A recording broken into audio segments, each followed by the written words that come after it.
Yes, you may please take your seats. Pag medyo napapansin po niyong nagsisikip na kayo sa bandang huli, for some reasons, ay pwede po kayong pumunta dito sa bandang harapan where there are still many available seats. Kausap ko po sa ganong mga kwento ay ang lahat ng mga nasa on-site, face-to-face worship, at welcome din sa lahat ng ating mga kasamang naglilingkod at sumasamba sa Panginoon online, sa harap ng kanilang mga screen, whatever gadget they are using sa ganitong pagkakataon. Hallelujah.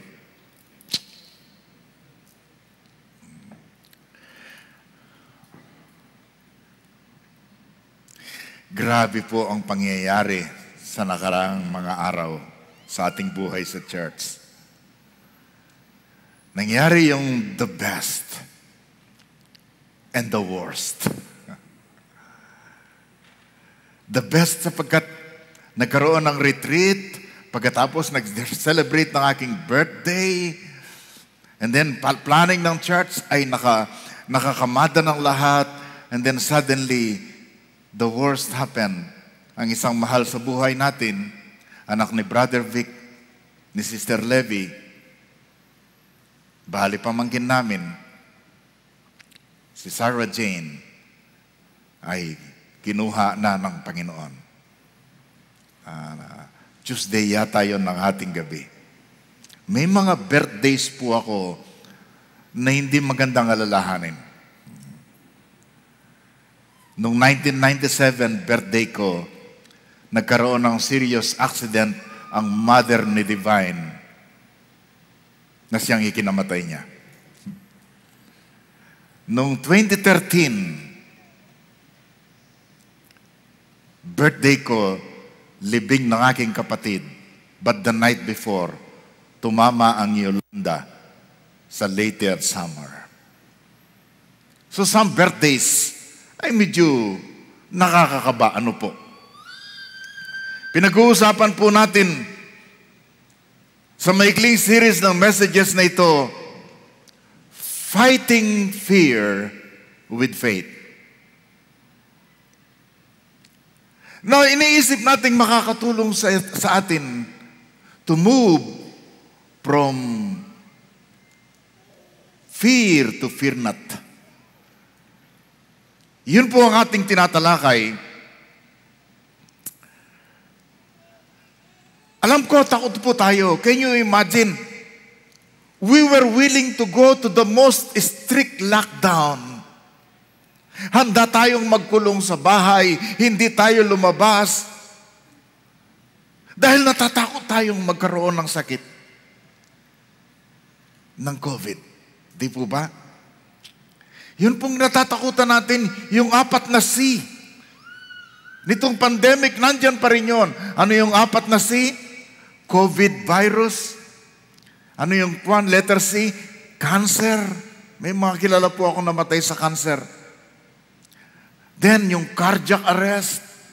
Ano yung 4 na C? Yung cashless. No? May sakit ka na nung 3 C, pagkatapos wala ka pang cash, paano hindi ka matatakot? Para sa iba, yung 4 na C, ang higit nilang kinatatakutan.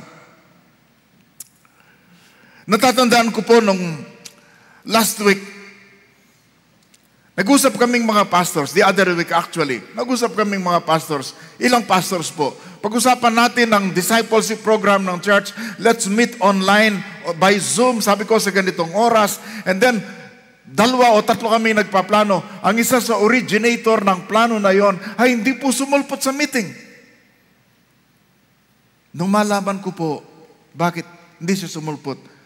Nasa isang clinic siya, sa isang hospital, magpapacheck up. Nagsikip ang dibdib. At ba't nagsikip lang ang dibdib, nagpacheck up? Kasi may 3 namatay na pastor sa kanilang lugar na nabalitaan niya nung una, nagsikip lang ang dibdib. Paano hindi ka matatakot? Di ba? So nagpa-check up siya. Yung iba sa atin, may Nakakwentuhan tayo, ganun ang naging problema niya. And then, pagkatapos nagkasakit siya, ikinukwento sa atin, may naramdaman kang ganun, takot na takot ka, magpapacheck up ka. Tama lang po yun, di ba? I'm sure na-appreciate yung ganitong mga kwento. So, ang pag-uusapan po natin ngayon, last time, yung fear of dying. Ngayon, yung fear of serious disease.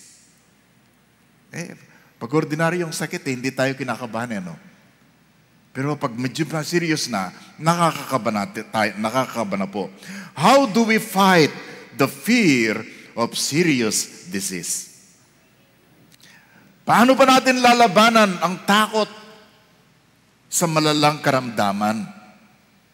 Ito po yung malalabanan natin sa magitan by these recognitions. Okay? We fight the fear of serious disease by making this recognition sa ating mga buhay. 3 recognition po ito. 3 pag-amin, pagkilala. Manalangin po muna tayo. Dakila naming Diyos, inihiling ko po ang pangunguna mo sa akin ng iyong Holy Spirit, pag-i-empower, Panginoon, sa iyong mga salita at sa inyong lingkod. At sa bawat isa, Panginoon, pagliliwanag ng iyong Holy Spirit sa mga bagay na gusto mong matanggap natin. Bigyan mo kami ng kababahang loob para dito. In Jesus' name, Amen. Una po, recognize the universal experience of disease. Recognize the universal experience of disease or of serious disease. Nang ibig pong sabihin, yung serious disease ay nararanasan ng lahat ng tao. Okay? In other words, mabait ka man o hindi mabait, magkakasakit ka. Matanda, bata, magkakasakit ka. Mga malalakas, mahihina, magkakasakit. Mayaman, mahirap, nagkakasakit. In other words, ang mga karamdaman, pati ng malalang karamdaman, ay tatama sa iyo. Samantalang nandito ka sa mundong ito. Nagsimula po ito sa garden. Di ba? Nung nagkasala si Adan at si Eva, ang sabi ng Panginoon, mawawala kayo sa lugar na ito. Magkakaroon kayo ng karamdaman, magkakaroon ng kamatayan. Ganun po nangyari. Kung minsan nagtatanong yung iba, bakit pastor ka o leader ka sa church nyo? Hindi ba malakas kayo sa itaas? Di ba? Hindi po yung itaas. Alam nyo nang ibig sabihin ng Pilipino doon eh. Di ba malakas kayo sa taas? Ba't kayo nagkakasakit? Yung mga malala, yung mga mas una pang namamatay kaysa mga balasubas ng mga tao. Alam nyo, ang sagot po dyan ay, basta bahagi ka ng sangkatauhan, basta bahagi ka ng humanity, pwede kang magka-cancer, pwede kang magka-COVID, pwede kang magka-cardiac arrest, pwede kang magkaroon ng malalang karamdaman.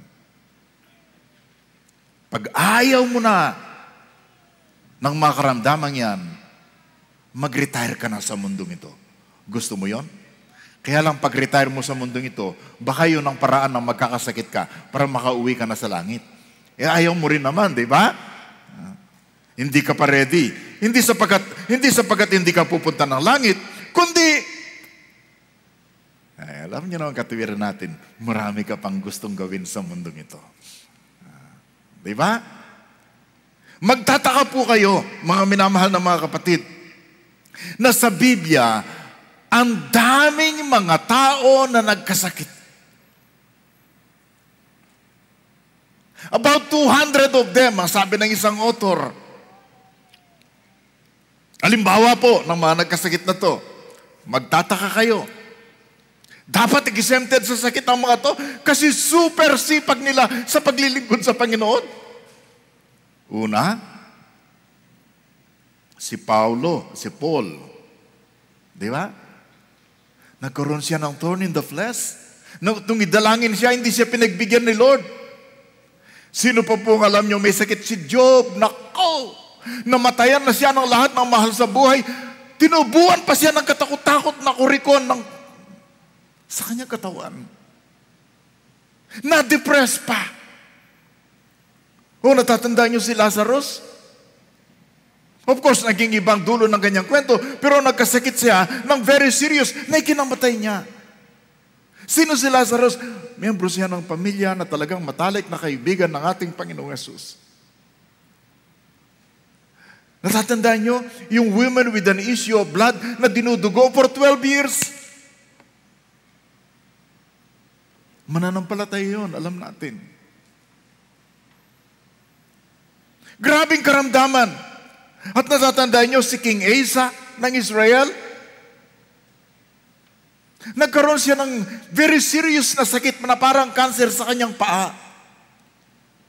And of course, sa mga sulat ni Apostol Pablo sa Philippians, mayroon po siyang binanggit na isang kaibigan niya at kamanggagawa na nagkasakit na talagang halos mamatay siya ng pangalan na Epaphroditus. Naglilingkod naman kay Lord, assistant ni Paul. Ang laki ng tulong sa gawain. Nag-serious. And of course, alam niyong nangyari kay Dorcas. A woman of faith, a woman of action, a woman na tumulong sa maraming mga babae sa kanyang kapanahunan, naging serious ang karamdaman at namatay. Mga kaibigan, the good, the bad, the rich, the poor, the young, the old, the athletics, even the non-athletics, we can get sick. It's a universal experience. Mararanasan po ito ng lahat mga minamahal ng mga kapatid. Kaya nga, ang isa pong sikat pong business ngayon ay yung pagkakaroon ng drugstore, pharmaceutical companies. Napansin ninyo sa Facebook, bakit alam na alam nila ang edad ko at kung ano-anong inilalagay na advertisement sa aking Facebook? Sa YouTube, napansin niyo yun? Sa television, sa radio, big business. Ito pong pandemic na to, marami pong naging billionaire. Alam nila na lahat ay magkakasakit, pero ang pag-uusapan po natin sa kabila ng binanggit na natin na tao sa Biblia na nagkasakit, ay ang karakter isang hari ng pangalan ay Hezekiah.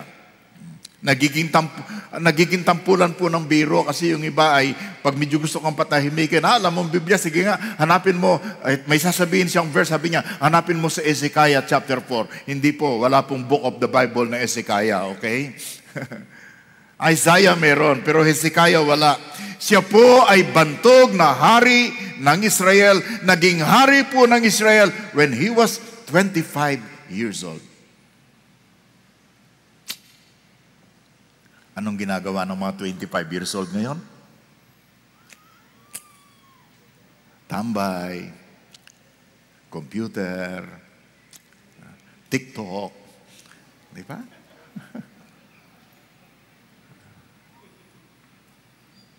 He was a king at age 25. And he was one of the best kings ng Israel, ng Judah. Yung 15 years po niya na pagiging hari, makikita natin, it was one of the golden age ng Israel as a kingdom or ng Judah. Israel, which was great during the time of David, dito parang masasabi natin, Israel was great again.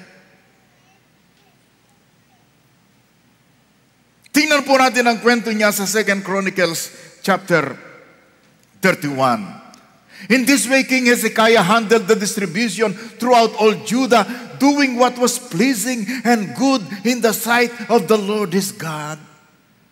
Ginawa niya ang nagbibigay ng kaluguran at mabuting bagay sa harap ng ating Panginoon. And then the verse continued, in all that he did in the service of the temple of God and in his efforts to follow God's laws and commands, Hezekiah sought his God wholeheartedly. As a result, he was very successful. Bakit siya binigyan ni Lord ng tagumpay? Kasi sinunod niya ang Panginoon. Nabuhay siya para parangalan ng Panginoon. At sa kanyang mga gawain, hinanap niya ang kalooban at paraan ng Panginoon ng buong puso. And he was very successful. Naging very powerful and prosperous ang Judah during his time. So yung 10 or 15 years na yon, ang galing niya. Pero nung siya maging 39 years old, remember, 25 siya naging. Nung 39 years old na si Hezekiah, nagkaroon ng problema. Nagkasakit ng matinding karamdaman. Ba't hindi na lang yung iba, no? Ang galing-galing na hari nito eh. Nagkasakit ng matinding karamdaman. Sa Isaiah 38, ang sabi, gaano katinding kanyang karamdaman, tingnan ninyo. About that time, Hezekiah became deathly ill or became very ill, near death. Ang sabi po sa ibang translation. And the prophet Isaiah, son of Amos, went to visit him. He gave the king this message. This is what the Lord says.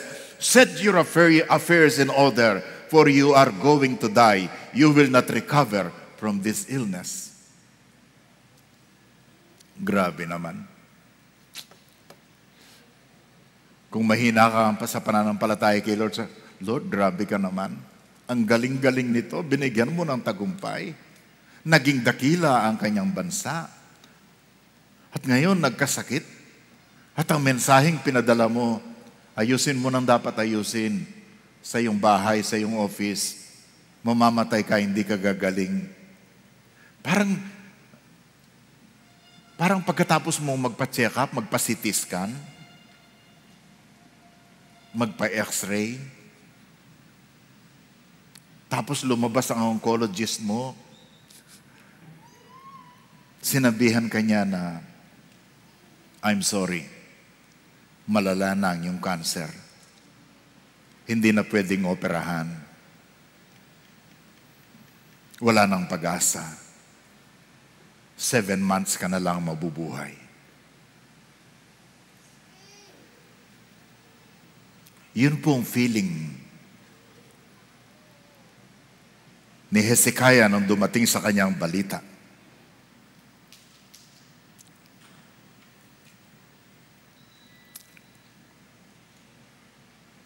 Nung marinig po ni Hezekiah to, humagulgol, umiyak.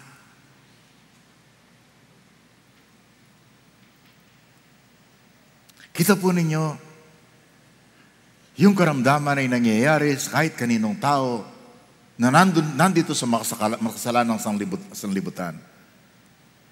Getting sick is part of living in a broken world. Secondly, recognize the normal emotions with serious disease. Okay?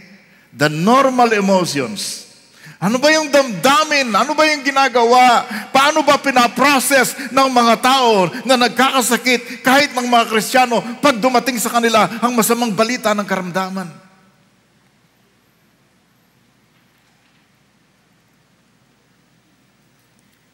About that time, Hezekiah became deathly ill, and the prophet Isaiah, son of Amos, went to visit him. He gave the king this message. This is what the Lord says. You will die. You will not recover. And then in verse 3, it says, when Hezekiah heard this, he turned his face to the wall and prayed to the Lord. Alam niyo paano siya nanalangin? Lord, sinunod kita, nanampalataya ako sa iyo. Naging mabuti akong hari. Ganito ang aking, nagkaroon siya ng narrative, ng listahan, ng kalahat ng kanyang ginawa. Pagkatapos ganito, yung mga letter P po ng pag-process ni Hezekiah, na pwede rin po sa atin. Ano yung mga letter P? Number 1, presence. Seek the presence of God. Kinausap niya ang Panginoon. Pag may karamdaman ka, huwag mo muna hanapin ang Facebook, okay? At sabihin mo, hopeless. Tapos ilalagay mo lahat sa Facebook ang lahat ng bitterness mo and everything. After one day, gusto mong i-delete, kaya lang nabasa na ng marami. The presence. And then he acknowledged the pain. Kaibigan, pag dumating ang problema, karamdaman, mahapdi, mapait, aminin mo, don't be in denial. And he recognized it, and then of course, prayer. Kaibigan, kahit anong dumating, gaano man kahapdi, gaano man kapait, gaano man kasakit, we can always pray. Maybe that is the first thing that we should do, pray. Kasi kung minsan ang nagiging attitude natin, after having done everything, oh, maybe I should pray. Parang dinidegrade natin ang prayer na pang last. At dapat yun ang first. Sino sa inyo nangangako sa gitna ng mga challenges, pati ng karamdaman, sasabihin mo, i-upgrade mo ang prayer. Prayer should be my first response. Sige nga, pumalak pa kayo kung yun ang gusto nyong gawin. And then there is the promise. There is the promise. Ano pong promise? Ang promise niya, sinabihan siya ng Panginoon, gagaling ka, bibigyan kita ng 15 years more. Wow! Remember, he was 39. Now he will be given another 15 years. 1-5.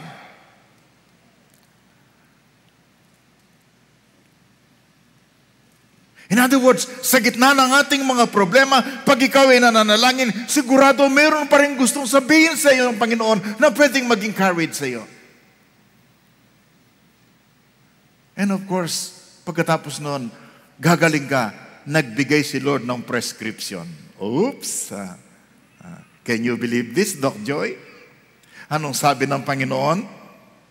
Sa Isaiah 38, sabi, make an ointment from figs. Herbal medicine yata ito Ano? Make an ointment from figs and spread it over the boil. And Hezekiah will recover. Sabi ng Panginoon kay Isaiah. Sabi niya, teka muna, Pastor. Bakit ganun? Hindi pa kayang-kaya naman ni Lord na pagalingin at sabihin, be healed, Hezekiah. Mawawala yung kanyang pigsa na malalim na parang cancer? Yes, God can do that. Pwede nga niyang sabihan ng patay na, rise up at bumabangon ng patay. Bakit dito? Kailangan pang gumawa po sila nang itatapal na galing sa dahon ng figs. Fig trees. I agree with you, kayang-kaya ni Lord na magpagaling sa magitan ng diretsahang himala, pero kayang-kaya din ni Lord na magpagaling kung gagamit siya ng ibang instrument, ng ibang bagay. Pwedeng magpagaling sa Lord with a doctor, pwedeng magpagaling si Lord nang walang doktor, pwedeng magpagaling si Lord nang walang prescription, pwedeng magpagaling si Lord nang may prescription. Hindi mo siya pwedeng limitahin sa pwede niyang gawin. At sa Bible, anong prescription ni Elisha kay Naaman? Parang hindi prescription Ilubog mo ng 7 beses ang iyong katawan sa ilog na to. Anong prescription niya sa bulag? Gumawa si Lord ng putik galing pa sa laway. Grabe si Lord. Pagkatapos, pinunasan ni Lord ang putik ang mata. Tapos sabi niya, maghugas ka sa pool of Siloam. In other words, our God can do anything in whatever way He wanted to. There are times that He can say, I heal you. There are times He will tell you, Go see a doctor. Go see a doctor. I thank God for doctors. Yeah. Nung magka-serious problem ako, mabuti nagipag-usap ako sa doktor.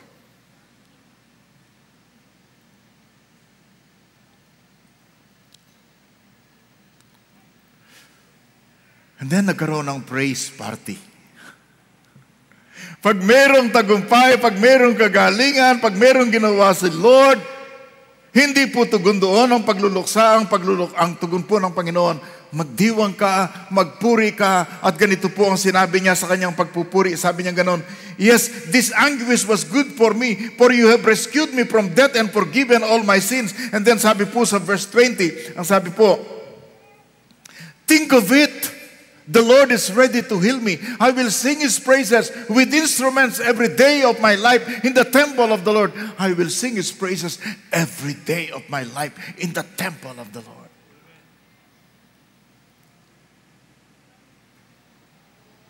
Natural yun, di ba? Nung mabalitaan natin si Doc Joy, mayroon tayong klase sa ZIL na pumasa sa medical board, muntik ko nang i-cancel ang klase. Sabi ko, let's go out into the streets and dance and sing and praise. May mga pagkakataon that we need to do that. But if you are a part of Zion, you can come here or you can worship with us online and you can dance, you can clap your hands, you can raise your hands, you can sing, you can praise the Lord because He does great things for us. Hallelujah.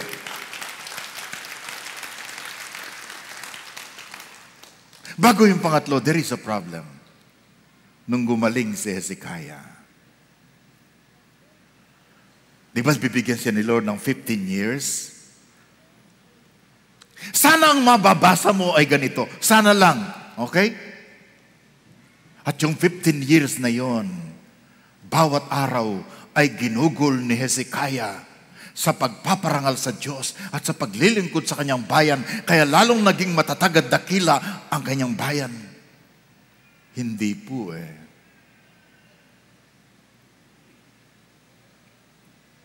Doon sa 15 years na yon, mayroong dalawang matinding pagkakamali si Hezekiah. Ano po yung una? Nung dumalaw ang ambassador ng Babylonian Empire, a growing empire at that time. Alam niyo nang magiging dulo ng kasaysayan, ang Babylonian lulusob sa Israel, sa Jerusalem at wawasak sa kanyang bayan. Nung dumalaw ang mga ambassador na ito, when the nation was not yet very strong, alam mo paano sila winelcome ni Hezekiah? Parang may pagmamalaki, arrogance. Pinakita niya ang lahat ng mga bagay sa kanilang templo, yung lahat ng mga ginto. Pinakita niya kung gaano kayaman ang palasyo, kung gaano karaming ginto. Ang secret ng kanilang bayan ay pinakita niya sa ambassadors ng Babylonia. And it was nothing but pride. Kasi pagmamalaki, tingnan ninyo, kung gaano ako kadakila bilang hari ng aming bayan. What a tragedy. And up to that point, at age 39, ito pong pangalawang pagkakamali.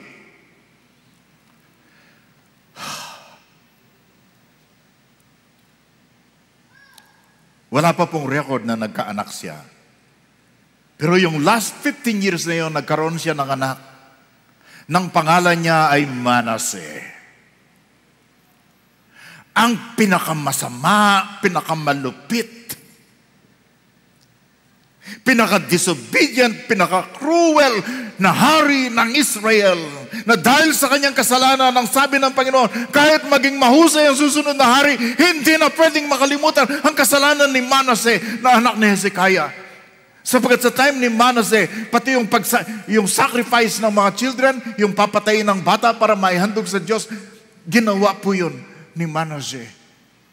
To the point, talagang sukdulan sa langit ang kanyang kasalanan. And later on, it will lead to the destruction of Judah. One author said, mas mabuti pa sanang hindi na naragdagan ang buhay ni Hezekiah, mas makabubuti yun sa kanyang bayan.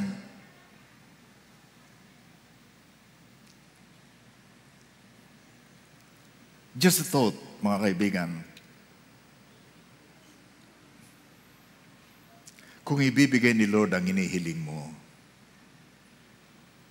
tiyakin mo ng gagawin mo ay para kay Lord at para sa ikabubuti mo at ng ibang tao. Kung pipigilin ni Lord ang pandemic na to, tiyakin mo ng buhay mo pagkatapos ng pandemic ay hindi sisira sa iyo at sa ibang tao. Let it never be said na pagkatapos tayong pagalingin ng Panginoon at pagkatapos niyang tapusin ang pandemic na ito, sasabihin ng ibang susulat ng kasaysayan pagkatapos, sana hindi na lang tumigil ang pandemic para namatay na lamang sila sa pandemic, sapagkat ang ginawa nila pagkatapos ng pandemic ay ang sumira ng maraming buhay at nagdala sa mga tao sa hindi magagandang gawain.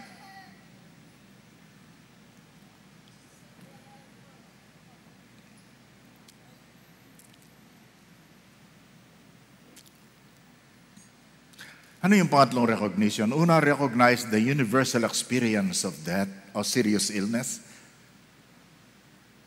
And then recognize the normal emotion in facing serious illness. Pangatlo, recognize the spiritual encouragement about serious illness.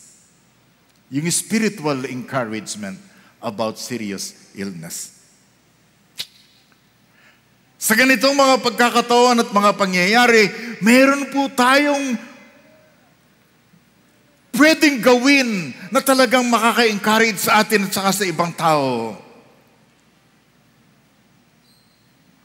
Siguro kung later on nagkaroon ng pagkakataong magsalita si Hezekiah sa atin pagkatapos niyang pumalpak at sumablay at nagwala, sasabihin niya sa atin, mula nung magkasakit siya, number one, the first C ng recognition na to, commit your mind to the Lord. Pag dumating ang matinding problema, pag dumating ang dagok ng buhay, pag dumating ang maraming disappointment, pag dumating ang karamdaman, ang una mong gawin, mga kapatid, huwag bumigay ka agad sa pagsasalita at iisip kung anong naisip mo yung gagawin mo. The first thing you should do is to commit your mind to the Lord. Pag makontrol po ang isip mo, makokontrol din po ang mga sasabihin mo at bawat takbang mo. Makokontrol din ang hilig mong mag-TikTok o mag-Facebook kasi hindi lahat ay pwede mong ilagay dyan. Diba? Control your mind. Ang sabi po sa 2 Timothy 1:7, for God has not given us a spirit of fear, but of love and of sound mind. Kaibigan, tandaan mo to, kahit anong kalagayan mo sa buhay, ikaw ay malakas o mahina, nagtatagumpay ka o nabibigo, nagkakaroon ka ng maraming problema, sa gitna ng problema at ng makaramdaman, remember, the Spirit of God is a spirit of sound mind. He is a spirit of love and not a spirit of fear. Huwag mong pabayaan, takot ang mangibabaw at magkontrol sa iyong kaisipan. Pabayaan mo ang Holy Spirit ang mag-control ng iyong isip at siyang papatnubay sa lahat ng pwede mong gawin at sigurado ko, lagi kanyang dadalhin sa paglapit sa Panginoon. Pangalawa, kahit may problema, matutong magpasalamat. Count your blessings. Count your blessings. Sabihin niyo, Pastor, may problema nga ako, may karamdaman ko. Anong count your blessings? Yun ang problema. Pag may problema tayo at may karamdaman, wala na tayong iniisip. Araw at gabi, bawat minuto, may problema ako, may karamdaman ako, may problema ako, wala na bang importante sa buhay na pwedeng isipin at pagpasalamat kay God?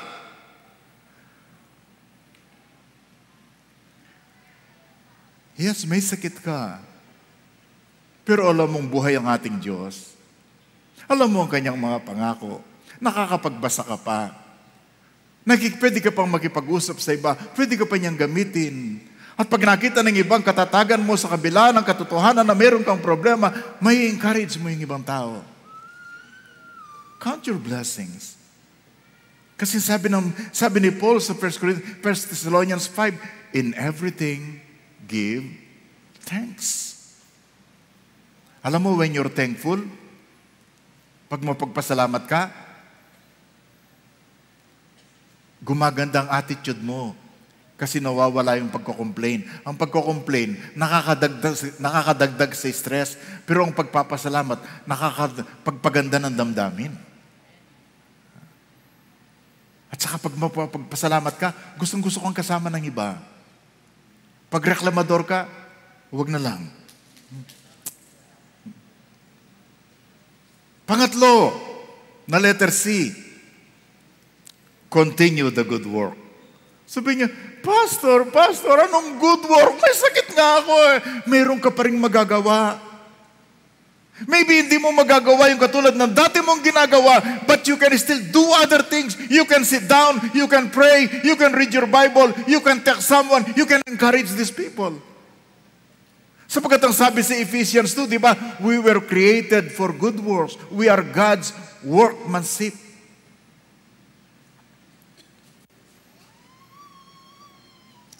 Alam po ninyo, even when you have problems, pagkatapos may ginagawa ka, may tinatrabaho ka, alam po ba ninyo na ang paggawa mo ay therapeutic? Yes.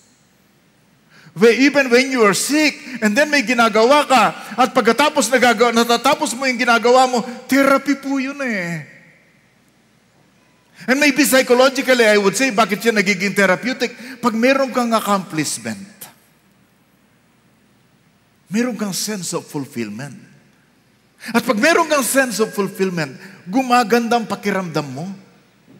At alam nyo, yung ibang battle sa karamdaman, nagiging matagumpay kasi tamang kalooban mo eh. Keep doing the good work. And then pang-apat, call on the Lord. Call on the Lord.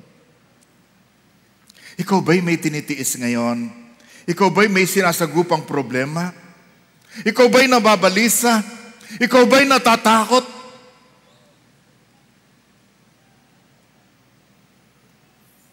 Hindi masama na maranasan mo ang mga to. Ang gusto ni Lord sa gitna ng mga nararamdaman mo, huwag kang lumayo, lumapit ka sa Kanya. Ang problema natin kumisan pag medyo may mga nararamdaman tayong hindi tama, ang nagiging tendency natin, nagtatampo tayo sa Panginoon, nagtatampo tayo sa ka-cell group natin, ang lumalayo tayo eh. Ang sabi ng Panginoon, pag nabibigatan ka, huwag kang lumayo. Ang sabi niya, come to me, all ye that labor and are heavy laden. Sabi niya, come to me. Ikaw naman, you go away eh. Come to the Lord in prayer, come to the Lord in worship. Meron pong isang verse ukol sa kamatayan, pagkakasakit at kamatayan ni Lazarus sa John 11. Di ba nabalitaan ng ating Panginoong Yesus? Yung kaibigan mo, the one you love, is very sick. Siyempre gusto ni Mary at saka ni Martha ng mga kapatid ni Lazarus, punta ka, ang dami mong pinagaling at tinulungan, yun pang kaibigan mo. Remember, kaming laging nag-o-host sa iyo pag nandito ka sa Bethany. Kung ako si Mary, ganun sasabihin ko eh. Baka lalagyan ko ng PS, the one you love is very sick. Dudugtungan ko yun kung ako yun. Come to the people unto the house that has welcomed you many times. Di ba? Pariringgan mo ganon. Ito po sinabi ng ating Panginoon sa pagkakataong yon. When Jesus heard that, He said, this sickness is not unto death. Mahirap intindihin nyo kasi namatay talaga si Lazarus.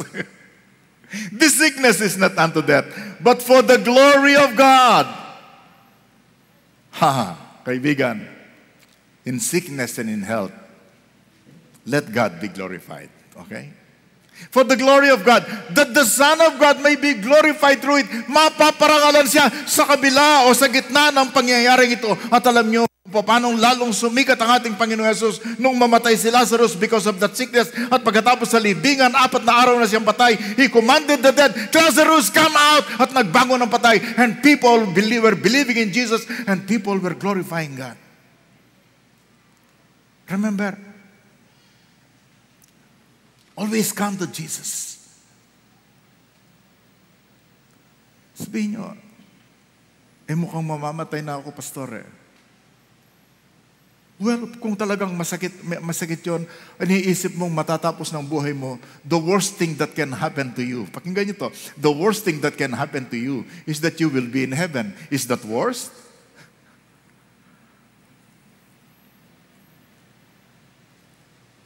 Or maybe, para lalong tumindi, ang pagkikipaglaban natin ng may katapangan laban sa mga karamdaman.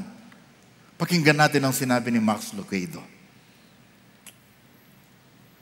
Pwede po tayong tumayo as we read this one. Ano po sabi ni Max Lucado?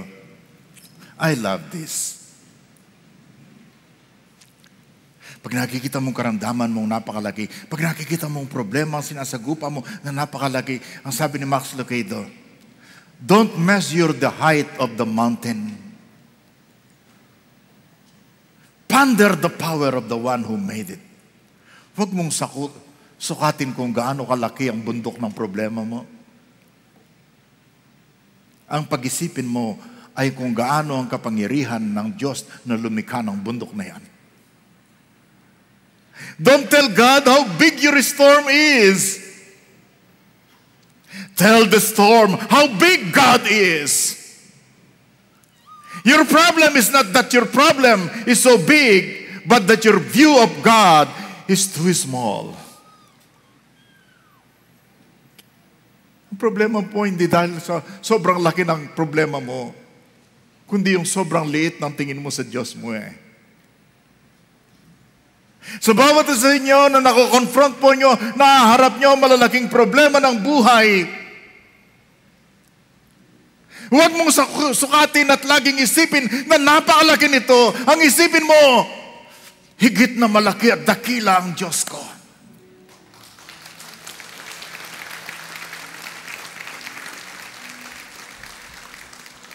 And because our God is great, and because our God can do many things, He is the way maker, He is the miracle worker, pwede tayong lumaban sa mga nakakatakot na bagay sa magitan ng ating pananampalataya sa ating Diyos na buhay. Hallelujah. Awitan po natin siya.